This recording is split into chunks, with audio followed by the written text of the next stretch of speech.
Hey guys, Jason with CV Custom. So a while back I did a video on the Edsel, just kind of a little showing some things about it.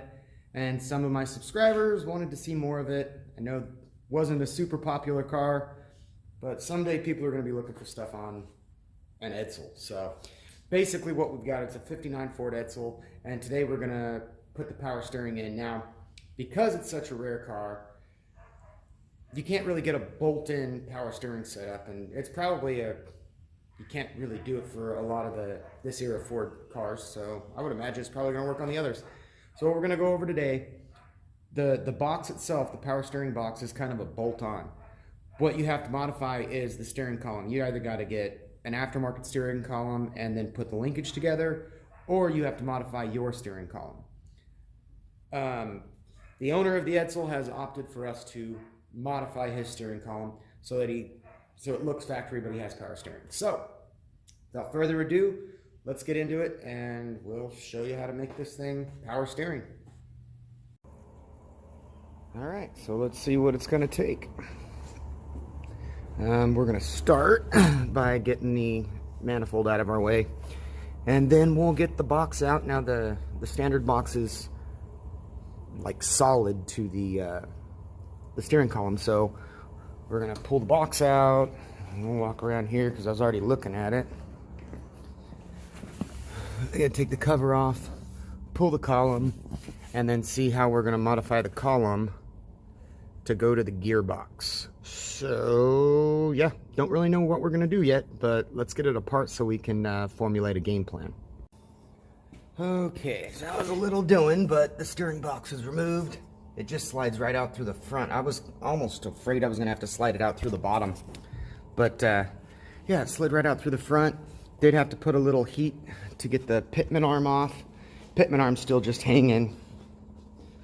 But we got the whole column out, and we'll go take a look at the column now and see how we're gonna have to modify it. We'll probably disassemble the column and throw the box in, and then set the column tube up to see how much trimming and things like that we got to do. So let's go look at the column. Okay, so I've got it on the stand. You can see that the gearbox and the column are all one piece. So I'm going to pull the steering wheel and then separate the tube from the gearbox. It should slide right off, and then we're going to use the tube to size some things up. So let me get that broke apart. We'll go on to the next thing. Okay, pretty simply, we got the tube separated from the box. We're actually going to end up cutting that tube to length, or that shaft to length, and then using the tube. We're going to have to trim the tube as well. And believe it or not, I actually had this in my toolbox because I'm going to have to add an idler, and it flares out right here, but it fits in this one.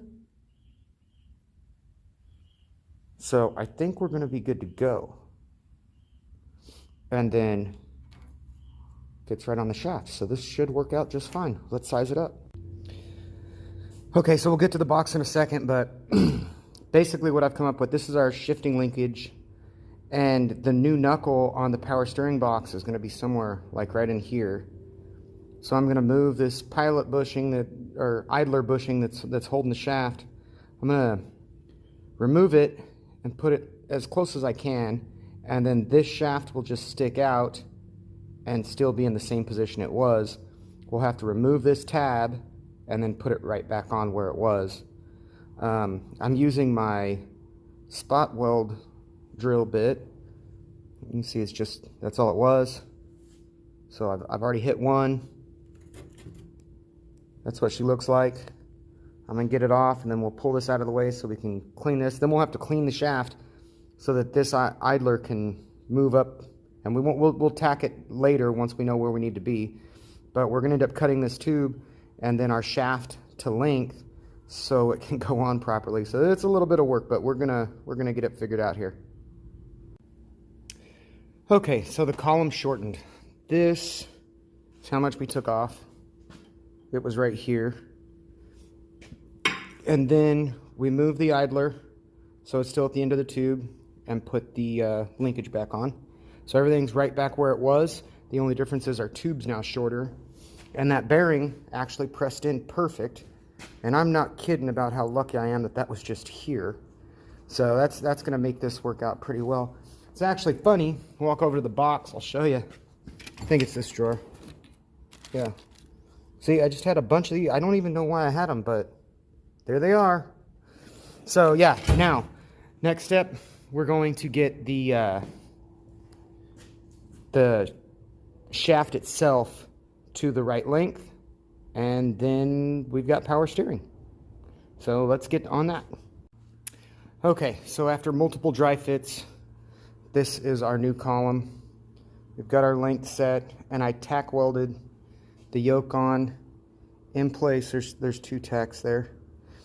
And now what I'll do is I'll drill a 1/4 inch hole all the way through, and I'll put a 1/4 inch bolt to hold this knuckle on. This knuckle goes on the box with a set screw, so I leave that alone because it's splined and everything. But this just slides on, and safety first as far as I'm concerned. With a steering system, you want to make sure you're not going to have an issue, but that's what it looks like.